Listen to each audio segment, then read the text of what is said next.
এই কথাগুলো শুনে অভি অবাক হয়ে যায়।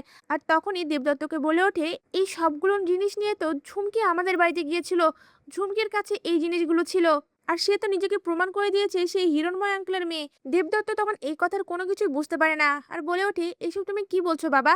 সঙ্গে সঙ্গে অভি তার ফোনটা বের করে তার ফোনে থাকা পরীর ছোটবেলার ছবিটা দেবদত্তকে দেখায় আর বলে ওঠে, এটা কি ঝুমকির ছোটবেলার ছবি? সঙ্গে সঙ্গে দেবদত্ত বলে ওঠে, না, এটা কোনোভাবেই ঝুমকির ছোটবেলার ছবি না, এটা তো আমার ছুটি মায়ের ছবি। ছুটি মায়ের ছোটবেলায় এমনটা ছিল। কথাটা শুনে অভি বুঝতে পেরে যায় এই ছুটি হচ্ছে তার আসল পরী। তা ভিউয়ার্স, এমনটাই যদি নতুন পর্বে ঘটে, আপনাদের দেখতে কেমন লাগবে? আপনাদের মূল্যবান মতামত আমাদের কমেন্টে জানান। ধন্যবাদ। নতুন করে ভালোবাসার শুরু।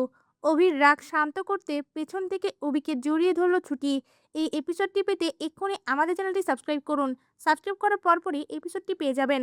এই পর্বে দেখা যায় অভি ঘরের মধ্যে ছুটির সামনে ছুটির বাবা দেবদত্তের কেসটা নিয়ে কথা বলতে থাকে। আর তখনই কেসের কিছু বিষয় নিয়ে অভির সামনে একটা নতুন তথ্য উঠে আসে। সেখান থেকে জানতে পারে এই সবটার পেছনে কোনো না কোনোভাবে পরীর কাকাই জ্যোতির্ময় দাশগুপ্ত যুক্ত রয়েছে। আর এটা জানতে পেরে অভি অনেক রেগে যায় আর সঙ্গে সঙ্গে বলে ওঠে, আমি তো জ্যোতির্ময় আঙ্কেলকে ভালো ভেবেছিলাম, কিন্তু সে ভালো মানুষের মুখোশের আড়ালে এতটা খারাপ। এই কথা বলেই রেগে তার হাতের ফাইলটা টেবিলের উপর ছুঁড়ে মারে। এটা দেখে ছুটি ভয় পেয়ে যায় আর মনে মনে বলতে থাকে, অফিসার এত রেগে গেল, আমাকে যেভাবেই হোক অফিসারের রাগটা কমাতে হবে, নয়তোবা আমার বাবার কেসের কোনো সমাধান হবে না। এই কথাগুলো ভেবে সঙ্গে সঙ্গেই পড়ি অভির রাগ ভাঙানোর জন্য পেছন থেকে অভিকে জড়িয়ে ধরে। অভিকে হঠাৎ করে ছুটি জড়িয়ে ধরেছে, এতে অভিও অবাক হয়ে যায়। কিন্তু ছুটির এভাবে জড়িয়ে ধরাটা অভিকে মনে করিয়ে দেয় অভি ছোটবেলায় যখন রাগ করতো, পরেও এভাবে জড়িয়ে ধরে তার রাগটা ভাঙানোর চেষ্টা করতো। সঙ্গে সঙ্গে অভি ছুটির দিকে তাকিয়ে বলে ওঠে, তুমি এটা কি করে জানলে? এমনটা তো পরি করতো। তখন ছুটি বলে ওঠে, জানি না আমি এমনটা কেন করলাম। আপনার রাগ দেখে হঠাৎ করে আমার সামনে কিছু ছোটবেলার মেমোরি ভেসে উঠেছিল, আর সেখানে আমার মনে হচ্ছিল ছোটবেলায় আমি কাউকে এভাবেই জড়িয়ে ধরেছিলাম তার রাগ ভাঙানোর জন্য। তাই ভাবলাম আপনাকেও জড়িয়ে ধরলে আপনার রাগটা কমে যাবে। এই কথা শুনে অভি অবাক হয়ে যায় আর তার মনে হতে লাগে এই ছুটি তার পরী। সঙ্গে সঙ্গেই ছুটিকে বসিয়ে বলে ওঠে, তোমার ছোটবেলা তোমার অতীত সম্পর্কে সবটা আমাকে খুলে বলো। তখন ছুটি বলে ওঠে, আমি অ্যাক্সিডেন্টের পরে আশ্রমে এসেছিলাম।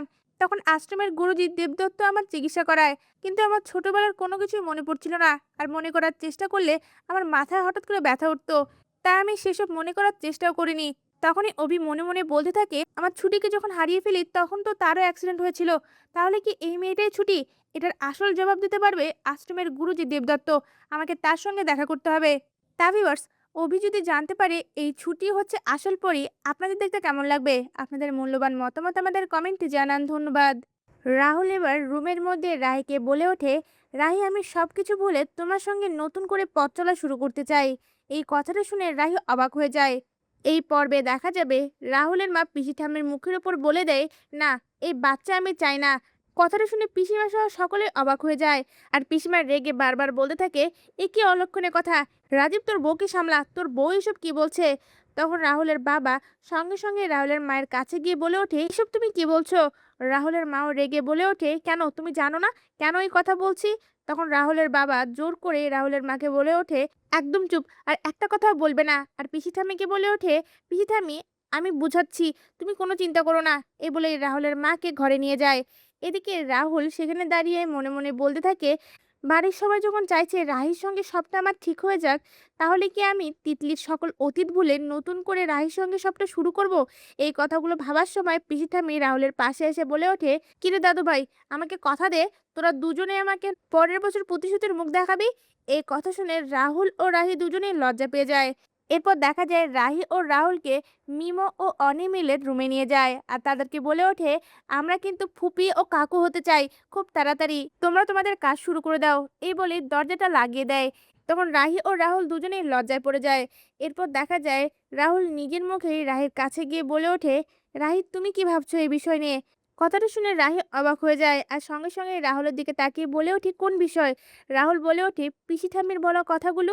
তখন রাহি লজ্জা পেয়ে মাথাটা নিচু করে ফেলে। আর এদিকে রাহুল পেছন থেকে রাহির কাছে এসে বলে ওঠে, রাহি, আমি তোমার কাছে একটা রিকোয়েস্ট করতে চাই। আমি চাই আমি আমার সকল অতীত ভুলে তোমার সঙ্গে নতুন করে পথ চলা শুরু করতে। আর রাহুলের এই কথাগুলো শুনে রাহি আবারও চমকে ওঠে আর রাহুলের দিকে তাকিয়ে মনে মনে বলতে থাকে, এসব কি বলছে রাহুল? সত্যি সত্যি কি সে আমাকে পছন্দ করতে শুরু করেছে? রাহুল রাহিকে চুপ থাকতে দেখে বলে ওঠে, কি হলো, আমি কি কোনো ভুল কথা বললাম? রাহি সঙ্গে সঙ্গে বলে ওঠে, না না, কোনো ভুল কথা নয়। আমিও চাই সবটা আবারও নতুন করে শুরু হোক। তা ভিউয়ার্স, আপনারাও তো চান রাহুল ও রাহির সম্পর্কটা আবারও নতুন করে শুরু হোক। আর এমনটাই যদি নতুন পর্বগুলিতে ঘটে, আপনাদের দেখতে কেমন লাগবে? আপনাদের মূল্যবান মতামত আমাদের কমেন্টে জানান। ধন্যবাদ। রাহুল রাহিকে খুঁজে জোর করে চৌধুরী বাড়িতে ফিরিয়ে আনলে পিসি ঠাম্মিও নিজের ভুল বুঝতে পেরে রাহির কাছে ক্ষমা চেয়ে সকলের সামনে থেকে জড়িয়ে ধরে। এই পর্বে আমরা দেখব রাহুল চলে যাওয়ার পরে রাহি একা একাই রাস্তার মধ্যে রাহুলের জন্য খুব কষ্ট পেতে থাকে। এরপর দেখা যায় রাহি বলতে থাকে, এত রাতে আমি কোথায় যাব? আমি তো আমার বাড়িতে ফিরতে পারবো না, আর তারা আমাকে প্রশ্ন করলে আমি কি উত্তর দেব? এতে আমার শ্বশুর বাড়ির বদনাম হবে। ওই বাড়ির লোকেরা আমাকে খুব ভালোবাসা দিয়েছে, তাদেরকে আমি এতটা অসম্মানিত করতে পারবো না। তখনই রাহির মনে পড়ে হোস্টেলের কথা, যে হোস্টেলে সে তিতলিকে রেখেছিল। রাহি মনে মনে বলতে থাকে, আমি কিছুদিন হোস্টেলে থাকি, এরপর কোনো একটা ব্যবস্থা করে কোথাও চলে যাব। আমার জন্য কেউ কষ্ট পাক আমি সেটা চাই না। আমি সবার থেকে অনেক দূরে চলে যাব। এই কথাগুলো ভেবে সঙ্গে সঙ্গে তার ফোনটা বের করে হোস্টেলের ম্যামকে ফোন করে। এদিকে হোস্টেলের ম্যাম বলে ওঠে, অবশ্যই রাহি, তুমি অবশ্যই এসে রাতে থাকতে পারো, কিন্তু কোনো কি ঝামেলা হয়েছে? রাহিও বলে ওঠে, না না, কোনো ঝামেলা না।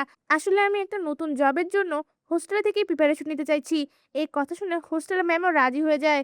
এরপর দেখা যায় রাহি হোস্টেলে গিয়ে রুমের মধ্যে অঝরে কান্না করতে থাকে আর বলতে থাকে, আমার রাহুলের জন্য ও ওই বাড়ির লোকেদের জন্য এত কোনো খারাপ লাগছে? এই বিয়েটা তো মিথ্যে, আমাকে সেটা মেনে নিতে হবে। অন্যদিকে দেখা যায় রাহুল ডক্টর নিয়ে বাড়ি ফেরার পরে পিসি ঠাম্মিকে সুস্থ দেখে অনেক খুশি হয়ে যায়।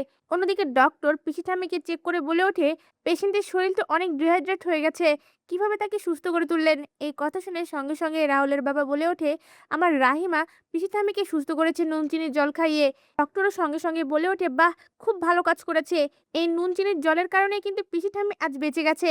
তখন রাহুলের বাবা রাজীব চৌধুরী বলে ওঠে, হ্যাঁ, এই সবটা করেছে আমার রাহি বোমা, কিন্তু তাকেই তো শাস্তি পেতে হলো, তাকে তো এ বাড়ি থেকে চলে যেতে হলো। এই কথা শুনে রাহুল চমকে ওঠে আর চারিদিকে রাহিকে খুঁজতে থাকে। এরপর রাহুল চিৎকার করে তার বাবাকে বলতে থাকে, তুমি না রাহিকে এই বাড়িতে বউ করে নিয়ে এসেছো, তুমি কেন ওকে চলে যেতে দিলে? কেন আটকালে না? আমি এক্ষুনি রাহিকে ফিরিয়ে আনতে যাব। তখন পিসি ঠাম্মি চিৎকার করে বলতে থাকে, ও মেয়েকে এ বাড়িতে ফিরিয়ে আনবি না। ও মেয়ে আমার ধর্ম নষ্ট করেছে, আমার ব্রত নষ্ট করেছে। ও মেয়ে যদি এ বাড়িতে ফিরে আসে, আমি এ বাড়ি থেকে চলে যাব। তখন রাহুল বলে ওঠে, রাহি যদি এ বাড়িতে থাকতে না পারে, তাহলে আমিও এই বাড়িতে থাকবো না, আমি এক্ষুনি এই বাড়ি থেকে বেরিয়ে যাব। সে সময় রাহুলের বাবা, রাহুলের মা ও ডক্টর সহ পিসি ঠাম্মিকে বোঝাতে থাকে। পিসি ঠাম্মিও নিজের ভুলটা বুঝতে পেরে রাহুলের কাছে গিয়ে বলে ওঠে, দাদু ভাই, তুই লক্ষ্মীকে ফিরিয়ে আন, আমি আমার ভুলটা বুঝতে পেরেছি। এই কথা শুনে রাহুলও সঙ্গে সঙ্গেই রাহিকে খোঁজার জন্য বাড়ি থেকে বেরিয়ে পড়ে। তা ভিউয়ার্স, রাহুল যদি রাহিকে খুঁজে বাড়িতে ফিরিয়ে আনে আর পিসি ঠাম্মি যদি রাহির কাছে ক্ষমা চেয়ে তাকে জড়িয়ে ধরে, আপনাদের দেখতে কেমন লাগবে? আপনাদের সঙ্গে রেডি হতে যায়। এরপর দেখা যায় অভি ছুটিকে নিয়ে থানায় যায়। ছুটি গাড়ি থেকে নামা মাত্রই দৌড়ে থানায় তার বাবার কাছে যায়। পুলিশ আটকানোর চেষ্টা করলে তখন অভি এসে পুলিশের হাতে একটা কাগজ ধরিয়ে দিয়ে বলে ওঠে, আমি কোর্ট থেকে পারমিশন নিয়ে এসেছি, তাই দেখা করতে দেওয়া হোক। এ কথা শুনে পুলিশরা চুপ হয়ে যায়। এদিকে ছুটি খুশি হয়ে তার বাবার হাত ধরে বলতে থাকে, বাবা তোমাকে নির্দোষ প্রমাণ করার জন্য উকিল স্যার একটা রাস্তা পেয়েছে, আমার মনে হয় তুমি খুব তাড়াতাড়ি নির্দোষ প্রমাণ হবে। কথাটা শুনে দেবদত্ত অনেক খুশি হয়ে যায়। তা ভিউয়ার্স, অভি যদি ছুটির বাবাকে নির্দোষ প্রমাণ করতে পারে, আপনাদের দেখতে কেমন লাগবে? আপনাদের মূল্যবান মতামত আমাদের কমেন্টে জানান। ধন্যবাদ। দূরত্ব কাটিয়ে এবার এক হলো ছুটি ও অভি। দুজনের খুনসুটি একে অপরকে আরো কাছে নিয়ে আসছে। ছুটি ভুল করে ওয়াশরুমের ঝর্ণাটা ছেড়ে দিলে সেটা আর বন্ধ করতে পারে না।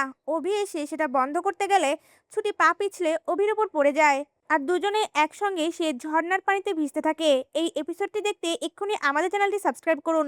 এই পর্বে দেখা যায় অভি ও ছুটিকে একসঙ্গে ওয়াশরুমে দেখে শিখা, রেহান, ঈশা ও ইন্দ্র লজ্জা পেয়ে যায় আর সকলেই চোখটা ঢেকে নেয়। এরপর দেখা যায় অভি সকলকে বলে ওঠে, এখানে লজ্জা পাওয়ার কোনো বিষয় নেই, ছুটি ওয়াশরুমের জিনিসগুলো ব্যবহার করতে পারছিল না, তাই আমি শিখিয়ে দিচ্ছিলাম।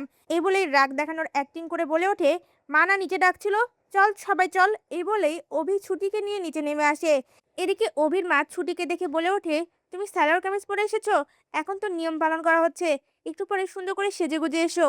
এই কথা শুনে ছুটিও মাথা নাড়িয়ে হ্যাঁ বলে। এরপর দেখা যায় অভি ও ছুটির বিয়ের বাকি নিয়মগুলো অভির মা নিজের হাতেই পালন করে। এরপর অভির মা শতরূপা বরণডালা হাতে তুলে নিয়ে বলে ওঠে, বাড়িতে ঢোকার সময় আমি তোমার বরণ করতে পারিনি, তাই এখন আমি সকল নিয়ম পালন করতে চাই। আমার ছেলে যখন ভালোবেসে তোমাকে বিয়ে করে নিয়ে এসেছে, তখন সেই ভালোবাসার মূল্য তুমি পাবে। কথাটা শুনে অভি খুশি হয়ে যায়। এরপর দেখা যায় অভি ও ছুটির বরণ শেষ হলে অভির মা বলে ওঠে, সন্ধ্যায় ছোটখাটো একটা অনুষ্ঠান হবে, সেজন্য রেডি হয়ে নিচে নেমে এসো। ছুটিও তখন সেটা মেনে নেয়। এরপর দেখা যায় অভি ও ছুটি ঘরে গেলে ছুটি বলে ওঠে, এখন তো আমাকে স্নান করতে হবে, কোথায় করব? অভি তখন বলে ওঠে, এত কিছু জানো, এটা জানো না কোথায় করতে হয়? ওই তো ওয়াশরুমে গিয়ে স্নান করে নাও। ছুটি তার কাপড় নিয়ে ওয়াশরুমে গিয়ে বালতি দেখতে না পেয়ে অভিকে বলে ওঠে, কোথায় স্নান করব, এখানে বালতি মগ কোনো কিছুই তো নেই। কথাটা শুনে অভি বিরক্ত হয়ে যায় আর বলতে থাকে, এই মেয়েটা আমাকে 1 বছর জ্বালিয়ে মারবে। এরপর অভিও সে ওয়াশরুমে আসে আর বলে ওঠে, এখানে বালতি পাবে না, ঝর্ণা আছে, ঝর্ণা দিয়ে গোসল করে ওঠো। ঝর্ণাটা কিভাবে চালু হবে সেটা ছুটি বুঝতে না পেরে উল্টোপাল্টা চাপ দিলে ঝর্ণাটা ওপেন হয়ে যায় আর কোনোভাবেই ছুটি সেটা বন্ধ করতে পারে না। এখন অভি সেটা নিজের হাতে বন্ধ করতে যায় আর ছুটি পা পিছলে অভির উপরেই পড়ে যায়। দুজনে একসঙ্গে সেই ঝর্ণার নিচে ভিজতে থাকে আর একে অপরের দিকে অপলক দৃষ্টিতে তাকিয়ে থাকে। তা ভিউয়ার্স, ছুটি ও অভির দূরত্ব কাটিয়ে এভাবে কাছে আসাটা আপনাদের কেমন লাগছে? আপনাদের মূল্যবান মতামত আমাদের কমেন্টে জানান। ধন্যবাদ। হিরণময় ছুটির সঙ্গে অভির বিয়েটা মেনে নিতে না পেরে ছুটিকে সকলের সামনে অপমান করতে গেলে তখন ছুটির পাশে এসে দাঁড়া অভি। এই এপিসোডটি পেতে এক্ষুনি এই চ্যানেলটি সাবস্ক্রাইব করুন। এই পর্বে দেখা যায় অভি মন্দিরের মধ্যে ছুটির সাবিত্রীর দিকে কথা দিয়ে বলে ওঠে, আপনার বোনের কোনো অসুবিধা হবে না। অভিমন্যু রয় তার কথার কখনো খেলাপ করে না। এই কথা শুনে সাবিত্রীদি শান্ত হয়। এরপর দেখা যায় রাস্তার মধ্যে অভি গাড়ি দাঁড় করিয়ে ছুটিকে 5 স্টার হোটেলে খাওয়াতে চায়, কিন্তু ছুটি কোনোভাবেই সেই দামি হোটেলে খেতে চায় না। ছুটি অভিকে বলে ওঠে, যদি খেতে হয় পাইস হোটেলে খাবো। এই কথা শুনে অভি চিন্তায় পড়ে যায়। তখনই ছুটি দূরে একটা পাইস হোটেল দেখতে পেয়ে অভিকে বলে ওঠে, ওই দেখুন ওইখানে একটা ভাতের হোটেল আছে, চলুন ওখানেই আমরা খাবো। এই বলেই অভির হাত ধরে টেনে সেখানে নিয়ে যায়। অভি সেই ভাতের হোটেলে ভাত খেতে না চাইলে ছুটি জোর করে অভিকে খেতে বলে। অভিও সেই খাবারের মজা পেয়ে তৃপ্তি করে খায়। আর পরে অভির খাওয়া দেখে ছুটি বলে ওঠে, বলেছিলাম না আপনার 5 স্টার হোটেলের থেকে এই পাইস হোটেলগুলোই ভালো। এরপর দেখা যায় ছুটি ও অভির খাওয়া দাওয়া শেষে অভি ছুটিকে নিয়ে তাদের বাড়িতে যায়। অভিকে দেখে সঙ্গে সঙ্গেই অভির ঠাম্মি বলে ওঠে, দাদুভাই তুমি এতক্ষণ কোথায় ছিলে, তোমাকে কতবার ফোন দিয়েছি। তখন অভি বলে ওঠে, আমার একটা অ্যানাউন্স করার আছে। এ বলে ছুটিকে সকলের সামনে নিয়ে এসে বলে ওঠে, মিট মাই ওয়াইফ ছুটি। অভি বিয়ে করে ফেলেছে এটা দেখে উপস্থিত সবাই অবাক হয়ে যায়। অভির ঠাম্মি এটা কোনোভাবে মেনে নিতে না পেরে বলে ওঠে, তোমার সঙ্গে ছোটবেলা থেকেই পরীর বিয়ে ঠিক করা ছিল, তুমি এই মেয়েকে কি করে বিয়ে করো? আর এদিকে হিরণময় অনেক রেগে গিয়ে সঙ্গে সঙ্গেই অভি ও ছুটির সামনে গিয়ে দাঁড়িয়ে বলে ওঠে, অভি তুমি আজ আমার মেয়ের সঙ্গে যা করলে এর জন্য আমি তোমাকে কোনোদিনও ক্ষমা করব না। এরপর ছুটির দিকে তাকিয়ে বলে ওঠে, ছুটি তোমাকে আমি ভালো ভেবেছিলাম, কিন্তু তোমাদের মতো মেয়েদের মন অনেক খারাপ।